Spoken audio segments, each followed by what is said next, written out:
Donc voilà, je ferai ma présentation en français et Ides fera sa présentation en néerlandais, donc c'est un peu à la mode belge, hein, bilingue mais à deux. Alors, ce qui a été demandé à Ides, c'est de vous parler des mécanismes qui fabriquent finalement les inégalités et la ségrégation. On pourrait passer une semaine ensemble là-dessus, on va passer quelques minutes. Alors, on s'est partagé le boulot et moi je vais parler d'un des mécanismes profonds dans le modèle belge, c'est le système de quasi-marché scolaire pour bien s'entendre, enfin, ou essayer de s'entendre sur ce qu'est cette histoire. C'est un triste privilège qu'on partage avec quelques pays dans le monde, hein. Je parle des pays développés. Notre modèle est très spécifique. Quand on explique ce qu'on fait à des Suisses, ils sont très très étonnés. J'étais à Genève avec des collègues, ils sont très très étonnés qu'on puisse confier l'école, par exemple, au marché. Mais c'est ce que nous faisons depuis presque 200 ans. Alors, en fait, derrière ce quasi-marché qu'on utilise très peu comme terme, sauf quand on est entre chercheurs, nous, on parle, enfin, la population parle généralement de la liberté. Parce que la liberté, c'est une notion positive. Choisir, c'est bien. Avoir la possibilité de faire des choix. Et beaucoup de parents pensent que, finalement, l'idéal, c'est de pouvoir choisir ce qu'il y a de mieux pour leurs enfants. On ne peut pas leur en vouloir. La question, c'est de choisir quoi et en fonction de quels critères. Assez curieusement, en Belgique, quand vous allez choisir une machine à lessiver, on vous donne des informations sur la qualité de la machine à lessiver et vous choisissez en fonction du prix et de la qualité.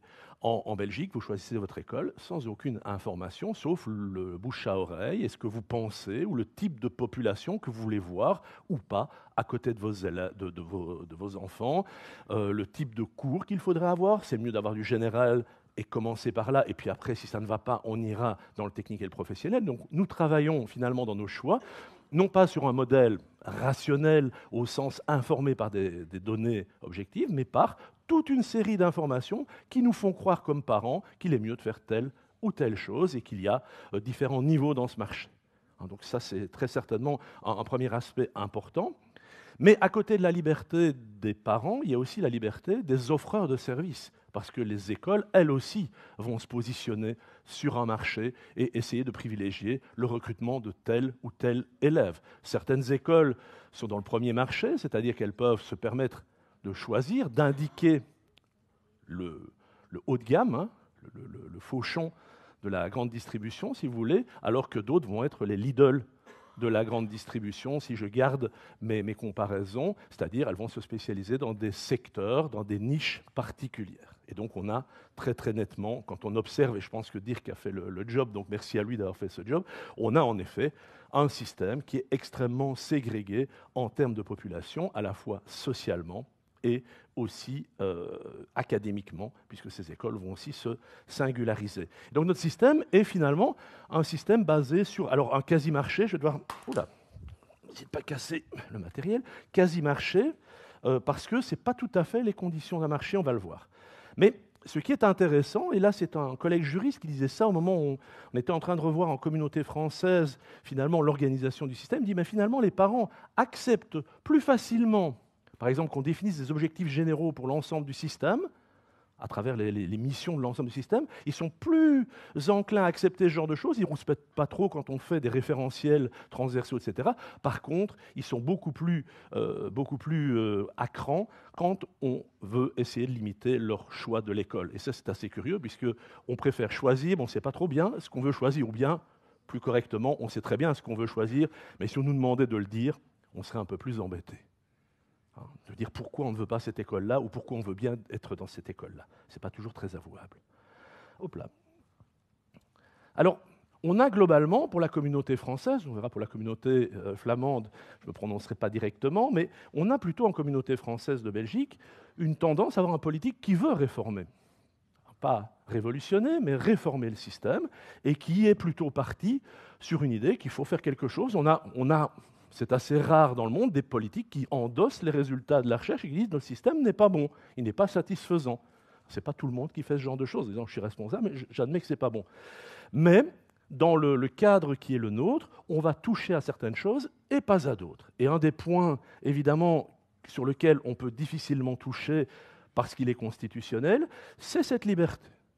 Et cette liberté, elle se traduit aussi par un système de piliers historiques, depuis que les Hollandais ne sont plus dans le parc de Bruxelles, 1830, on a un modèle qui est construit non pas sur le territoire, mais qui est construit sur les piliers transversaux que sont nos fameux réseaux d'enseignement, ce qui rend évidemment très compliqué un changement dans un système tel que le nôtre. Alors on peut faire beaucoup de choses, on peut agir à la marge. On voit dans le cadre du pacte pour un enseignement d'excellence de la partie francophone du pays qu'on va jouer sur beaucoup de paramètres, mais le paramètre structurant des piliers, on n'y touchera pas, c'est un peu le tabou sur lequel on ne touche pas. Et ce faisant, en tout cas c'est le point de vue d'un certain nombre de chercheurs, on s'empêche d'utiliser tous les leviers et on admet qu'il est donc possible de vivre séparés mais égaux. C'est le slogan, finalement, la ségrégation raciale. Nous, c'est une ségrégation religieuse. On admet en Belgique qu'il est possible d'avoir une ségrégation religieuse. On peut se construire sur des piliers qui seraient affiliés à différentes conceptions religieuses. Par parenthèse, le jour où ce système de piliers comporterait d'autres piliers que les piliers traditionnels, laïques et catholiques, je vous laisse imaginer la façon dont la réflexion se portera. Donc, voilà. Mais pourquoi pas? Au stade actuel, pourquoi pas? Rien ne l'empêche, il n'y a pas beaucoup de raisons qu'on l'empêche. Donc, liberté, on a cette double liberté, et cette double liberté, elle va profiter davantage à certains qu'à d'autres, ça a été dit par les présentations précédentes, et finalement, on passe d'une liberté idéologique, 19e siècle, avec des communautés philosophiques très convaincues qu'il faut une école avec Dieu ou une école sans Dieu, à finalement une liberté marchande, de chaînes, de grande surface. Et les analogies qu'on peut faire aujourd'hui vis-à-vis de la grande distribution, elles ne sont pas gratuites. On peut se dire que la grande distribution n'assure pas la qualité de l'approvisionnement alimentaire de la population belge. Ce n'est pas sa mission. Un peu comme l'école devrait assurer l'éducation de tous, mais le système construit sur un marché a très peu de chances que l'intérêt général prévale.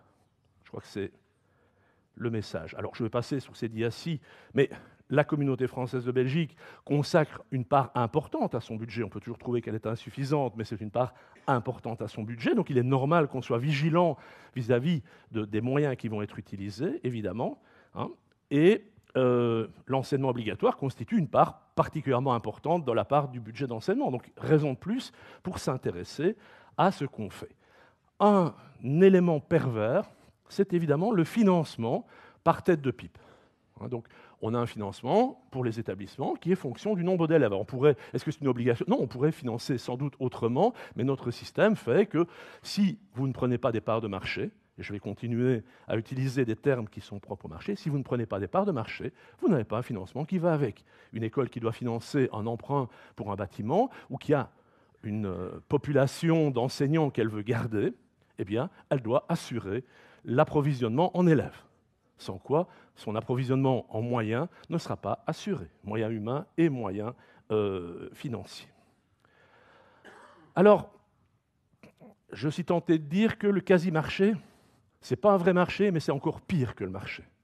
Pourquoi est-ce que c'est pire que le marché? Parce que ce qui fait la différence entre un vrai marché au sens des économistes et ce que nous connaissons, il est assez fondamental, c'est nous ne payons pas pour l'école. En tout cas, en principe, nous ne payons pas pour l'école. C'est un peu comme si je pouvais me rendre dans la grande surface de mon choix et dire je prends tout ce que je veux. Je prends tout ce que je veux. Et puis je vais chez Lidl ou bien je vais chez Fauchon, je peux me fournir, ou chez Carrefour, etc. On est dans cette perspective-là où finalement, nous ne supportons pas le coût réel de ces choix-là. Et forcément, puisque nous ne sommes pas tous égaux en termes de moyens, comme nous ne sommes pas égaux ici non plus sans doute en termes de moyens, nous avons plus ou moins de moyens, mais finalement, c'est en quelque sorte l'ensemble qui paye. Les plus riches, les moins riches, tout le monde paye pour permettre à chacun de bénéficier en principe d'un service, et on voit que ce service, il n'est pas finalement égal.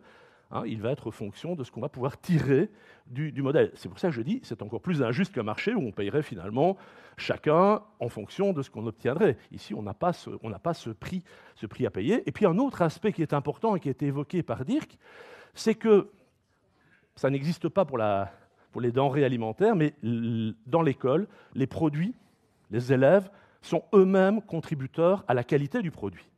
Et c'est ces fameux effets de pair. C'est-à-dire que selon la composition, ici j'ai une classe bien sage, je ne dois pas faire la police, je ne dois pas régler les problèmes, etc., je vais pouvoir avancer. Imaginez que dans le fond de la classe, on commence à faire du chahut, à protester, à parler à son voisin, je vais m'interrompre, mon exposé va être amputé, je ne vais pas pouvoir avancer à la même vitesse et je ne vais pas voir la même chose. Quand je verrai que ma population ici a l'air de suivre, me pose des questions et me pousse à aller plus loin, je vais m'emballer et continuer à développer des choses. Si je vois dans votre regard un vide sidéral, votre ennui, etc., et puis quand je vous pose une question parce que vous ne m'en posez pas, je n'ai pas de retour, mon niveau va aussi changer. Ça veut dire qu'on a une dérive, ce qu'on appelle techniquement une dérive du curriculum qui est liée à la composition de la classe. Et ça, évidemment, dans des systèmes très ségrégés, on va avoir des groupes qui ont des caractéristiques et qui vont être soit difficiles, soit plus faciles, soit moyennement faciles à gérer, soit plus boostants pour l'enseignant, ou au contraire, qui ont beaucoup de difficultés, et on va cumuler ce genre de choses. Ça ne veut pas dire que si on avait des classes hétérogènes, on y arriverait sans problème. Ça voudrait dire qu'on ne tomberait peut-être pas dans ce panneau. Mais si on n'est pas capable de gérer une classe, on risque de s'aligner sur les forts ou sur les faibles, évidemment. Donc il faut garder cette attention à chacun. Alors, le système donc, est basé sur des jugements, des familles qui vont avoir des critères qui vont les pousser à faire certains choix. Et puis il faut aussi avouer un aspect qui est un peu... Oula, c'est pareil en néerlandais, oui. Et c'est pas mieux en français. Voilà, ce que je voulais vous montrer, mais je ne vais pas y arriver, c'est la petite ligne, plus mobile, parce que certaines familles, non seulement ont des moyens financiers, mais elles ont aussi des mobilités plus grandes. Elles vont pouvoir se déplacer, choisir les écoles, ce qui n'est pas forcément possible pour tout le monde. Je pourrais même dire qu'on a aussi des écoles à pédagogie moderne, nouvelle, vous les appelez comme vous voulez, très chouettes, qui font participer les parents, on demande aux parents de venir, etc. Chouette idée. Seulement, quand on vous demande de venir lire à vos enfants, il faut avoir le temps de le faire. Il faut être capable ou se sentir capable de le faire. Et donc forcément, même quand on a plein de bonnes intentions, certaines approches conduisent à accroître encore les difficultés. Et finalement, je pense à une école dans la région liégeoise dont je proviens initialement, on a une école qui va, alors qu'elle était pensée pour être une école plutôt populaire, se dépeuple et finalement devient une école plutôt favorisée, simplement parce que ce qu'on va demander aux parents va conduire à l'exclusion par eux-mêmes, en quelque sorte, de certains. Et donc, ce que je disais tout à l'heure, on a finalement un modèle de marché, quasi-marché, qui est un marché à plusieurs niveaux. On a la première compétition, et j'emprunte à ma collègue Sandrine Lothaire ici un certain nombre de DIA, on a des compétitions du premier ordre, c'est-à-dire il faut capter des étudiants, assez d'étudiants pour capter des subventions. Et puis deuxième ordre, et si on peut, autant qu'il soit bon, parce qu'il coûte moins cher, finalement, à gérer. Une classe apaisée, une classe dans laquelle on peut travailler, c'est moins cher en termes humains, ça me demande moins d'efforts, plus de plaisir. Et ce que Dirk montre aussi, c'est que ça va attirer, évidemment, davantage d'élèves de qualité vont aussi attirer davantage, et c'est les cercles vicieux et vertueux qu'on retrouve ici.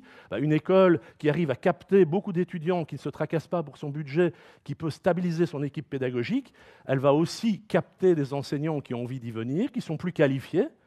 Nous formons des instituteurs, par exemple, au master en sciences de l'éducation. C'est un problème qu'on prend au sérieux. C'est-à-dire que nous qualifions au niveau master des enseignants qui, normalement, auraient un niveau bachelier et qui vont finalement être mieux rétribués et qui vont se retrouver dans certaines écoles plutôt que d'autres. Donc on accroît encore le différentiel, finalement, en termes de qualité de ce que nous produisons comme enseignants.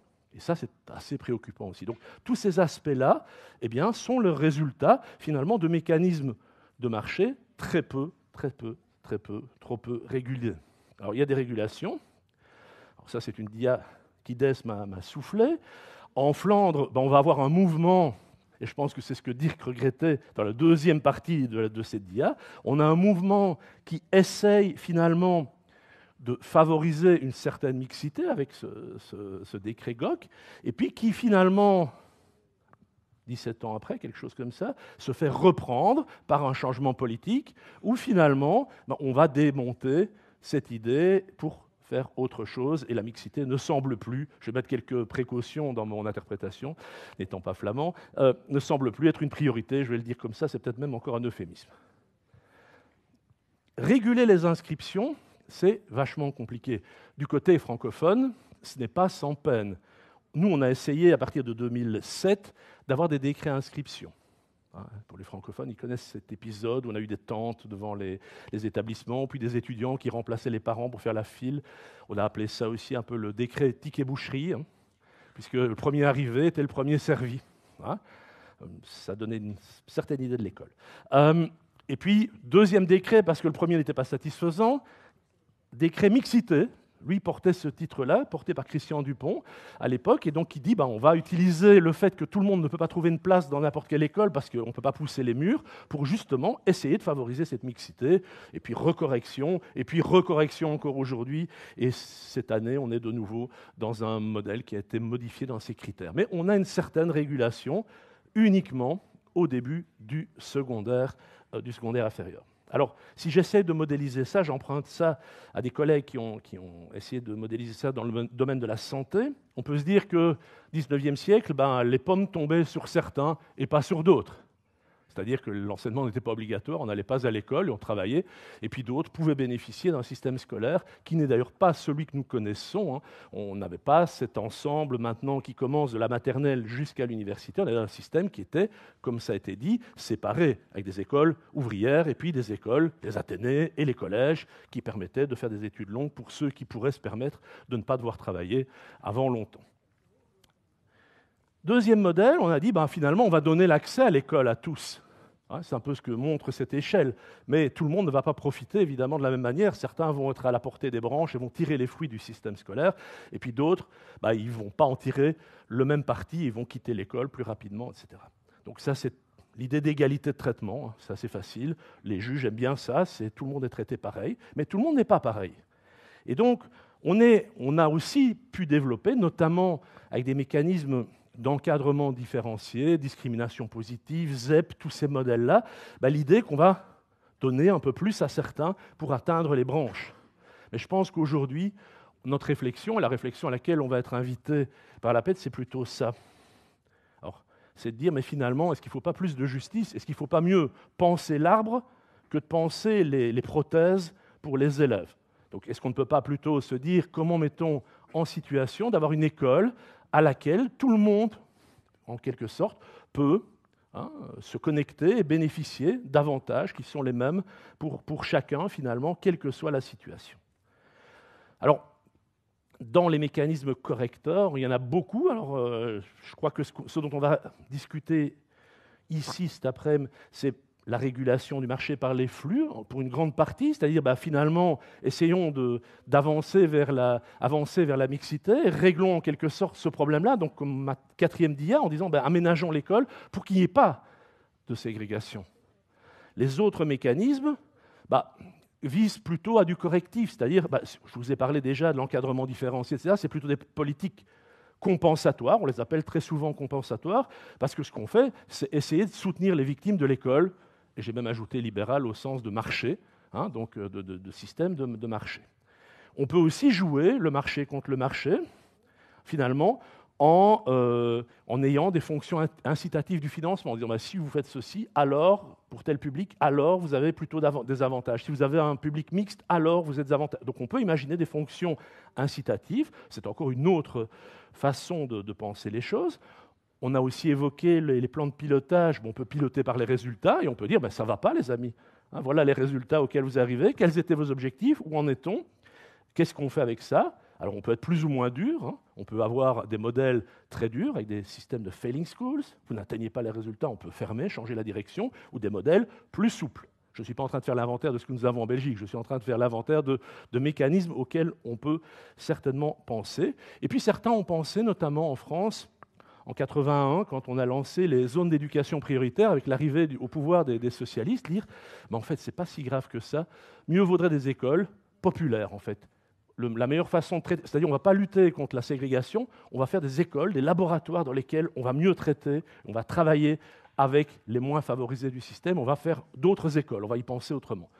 Voilà un certain nombre de choses. C'était simplement pour essayer de situer l'endroit où on va s'adresser. Je pense que ce dont il est question à l'APED, c'est de dire, en fait, on va essayer de ne pas avoir des écoles ségrégées, et pour ce faire, il faut qu'on réfléchisse à l'affectation et au choix des élèves, mais il y a d'autres solutions. Alors, on en a essayé plusieurs. L'éducation prioritaire, on voit que ça marche Pas vraiment, dans presque aucun pays, parce que généralement on n'y met pas assez de moyens, et puis que ça continue à être ségrégatif. De la même manière qu'on a, nous, en 71, dans la partie francophone, mais dans les deux parties du pays d'ailleurs, inventé l'enseignement spécialisé, qu'on appelait spécial à l'époque. Alors c'était très chouette à l'époque, parce qu'on s'était dit, mais il faut scolariser tout le monde. Et je pense que ceux qui ont imaginé cela, ils étaient plein de bonnes intentions. Aujourd'hui, ce qu'on voit, c'est que finalement, le handicap a quitté l'école. On ne rencontre pas d'enfants handicapés. Moi, je n'ai jamais rencontré dans mon école d'enfants ayant un handicap. Ils avaient été évacués très vite. Ouais. Et donc, c'est aussi un mécanisme ségrégatif. Donc, il faut aussi penser ces différents autres mécanismes ségrégatifs. Notre système, il n'y a pas d'autre façon de le décrire, c'est un système basé sur la ségrégation ou la séparation, comme dit Nathalie Mons, par exemple. Donc, on a un système qui, fondamentalement, n'aime pas la différence. Et nous avons malheureusement des enseignants qui, pour la plupart, considèrent qu'ils sont très désarmés face à un public hétérogène. Et hétérogène, quand on regarde ce que ça veut dire chez nous, ça veut dire pas grand-chose d'hétérogénéité si je compare à d'autres pays où on ne va pas mettre en œuvre ces mécanismes ségrégatifs. Alors, est-ce que nos enseignants sont plus bêtes que les autres? Je ne le crois pas. Fondamentalement, je ne le crois pas. Est-ce qu'ils sont moins armés que les autres? Peut-être bien. Parce que ce que nous leur donnons à voir, c'est vivre dans un système qui est ségrégatif. Donc il faut aussi repenser ça, et je le dis volontairement parce qu'on est impliqué dans la formation initiale des enseignants et qu'on la réforme pour la partie francophone à partir de la rentrée. Alors il ne suffit pas d'éviter les ségrégations, je l'ai dit, c'était un peu le modèle avant 71. Il y avait des enfants handicapés dans les écoles, mais ils étaient traités comme pas grand-chose, ou on les assemblait dans des classes, ou on les laissait sur le côté. Lutter contre la ségrégation au niveau de l'établissement suppose qu'on lutte aussi contre la ségrégation dans l'établissement, qu'on ne fasse pas des classes de niveau. Si c'est pour refabriquer des classes de niveau après, on a perdu. Donc c'est gérer le problème et c'est un problème, l'hétérogénéité, c'est pas facile, gérer cette composante. Il y a d'autres mécanismes pervers que le marché. Tout n'est pas à mettre sur le dos du marché, mais tout est à mettre sur le dos, sur notre conviction qu'il faut séparer. Je crois que c'est ça l'idée. Le marché n'est jamais qu'une voie particulière qui nous permet de faire cela. Et ce qu'IDES va vous présenter tout de suite après en vidéo, c'est d'autres mécanismes qui font qu'à l'intérieur des écoles, au-delà du marché, on est encore capable d'accroître la ségrégation. Il faut évidemment réfléchir aux conditions d'accès, donc de penser comment on accède à l'école, comment on peut mesurer la ségrégation, comment on peut la traquer. Les statistiques, comme leur étymologie l'indique, c'est ce qui permet à l'État, l'intérêt collectif, de gérer les choses et de s'appuyer sur des éléments pour nous faire avancer. Donc il est important d'avoir de bonnes mesures de la ségrégation qui nous permettent de dire, comme Dirk a pu le montrer, en Belgique francophone par rapport à d'autres pays, en Belgique flamande par rapport à, etc. Et c'est très important d'avoir ces données-là, même si ça ne suffit pas pour convaincre. Elle ne convainc pas les enseignants toujours, mais nous, ça nous permet en tout cas de voir où on en est et de tracer le chemin. Et évidemment, il faut vérifier l'atteinte des objectifs, ça veut dire qu'il faut avoir des objectifs. Et pour la partie francophone, je partage partiellement l'optimisme de dire que, ayant des objectifs, on peut voir si on y est ou si on n'y est pas. Et donc, les plans de pilotage, pour une part, c'est intéressant. C'est aussi, pour une part, ce qui fait grincer les dents de certains dans la partie francophone du pays. Et on dit bureaucratique. Non, pédagogique. Pas bureaucratique, pédagogique. C'est le pilotage, ce n'est pas de la bureaucratie, ce n'est pas de l'administratif. Ça demande des actions administratives, certes, mais c'est du pédagogique. Ou alors il faut croire que piloter un établissement, ce n'est pas du pédagogique. Dernière dia pour terminer. Est-ce que l'effet des ségrégations est important et stable en Belgique francophone? Je vous donne juste un travail qu'on a réalisé avec 3 autres universités, sur 3 universités, parmi les 6 francophones. Qu'est-ce qu'on a fait à l'époque? On a regardé, en fonction de l'école secondaire d'origine, quelles étaient les chances de réussite en bac 1, bac 2 et bac 3, donc première, deuxième, troisième année. C'est en 2012 qu'on a fait ça, à l'époque où c'était plus facile de savoir quand on était en première année, deuxième année ou troisième année à l'université. Aujourd'hui, c'était un peu plus compliqué. Ça va redevenir plus facile, mais c'était devenu très compliqué. Qu'est-ce qu'on a? Classe 1 à 5, ce sont les 25% des écoles qui vont être aidés à travers les mécanismes d'encadrement différencié et qui scolarisent majoritairement des élèves socio-économiquement défavorisés. Je ne vais pas entrer dans le détail de l'indice. Classe 6 à 10, c'est les 25% suivants, et ainsi de suite. 16 à 20, c'est les écoles les plus favorisées dans le système belge francophone. Voilà pour vous donner ça. Les 3 universités, je présente les résultats de la même manière. BA1, première année de bachelier, en haut de mon écran, et donc 20%, ça veut dire votre chance de réussir votre année en 2 sessions quand vous êtes en première année, 20%.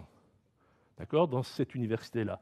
Un peu plus faible dans la deuxième université, 16%, un peu plus élevé dans la troisième université. Pourquoi est-ce que c'est comme ça? Parce que c'est lié aussi au fait que certaines universités ont des examens d'entrée pour les sciences appliquées, il y avait des sélections en médecine, et donc selon la composition de l'université, les taux de réussite peuvent varier. Mais globalement, il faut retenir 20 à 40%. OK. Les classes les plus favorisées, les écoles les plus favorisées, 54,9%, c'est-à-dire plus de 2 fois et demi, 54,9. Je n'ai pas de pointeur, mais hop là, au-dessus, 54,9. L'université suivante, on passe de 16,40 à 45,80, et la dernière, on passe de 41,91 à 61,90. Ça, c'est la première année, en fonction uniquement du fait que je connais votre école secondaire et l'indice socio-économique de l'ensemble des élèves de cette école, pas le vôtre. On s'est dit, tiens, et les boursiers? Les boursiers, c'est le tableau en dessous. Mêmes universités, votre chance de réussite, si vous êtes boursier 31,60 dans cette université-là, 40,60. 28, 43, 45, 57. Et donc, l'indice qui vous est très propre, c'est-à-dire le fait d'être boursier, ça tient compte de votre situation à vous, est moins discriminant que l'école secondaire dans laquelle vous avez fait vos études, dont vous êtes sorti. Et est-ce que ça persiste? Ben oui, regardons en troisième année ce qui se passe. On passe de 66,70 à 87,50, 68,60, 79.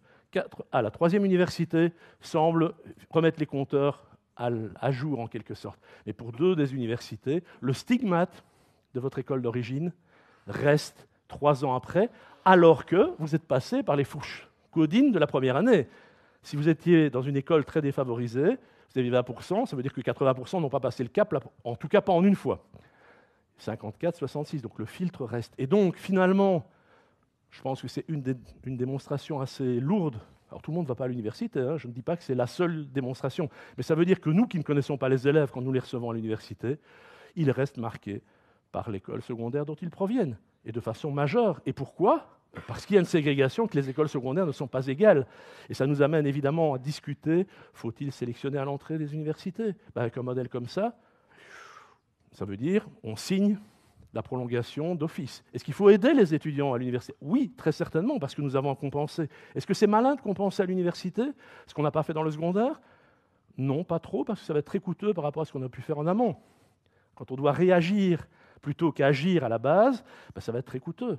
Voyez? Donc notre modèle ségrégatif, il marque pour longtemps nos élèves qui deviennent des étudiants. Et je vous passe, je n'ai pas fait les calculs sur ceux qui ne deviendront jamais étudiants à l'université. Évidemment, on est encore dans les privilégiés des privilégiés.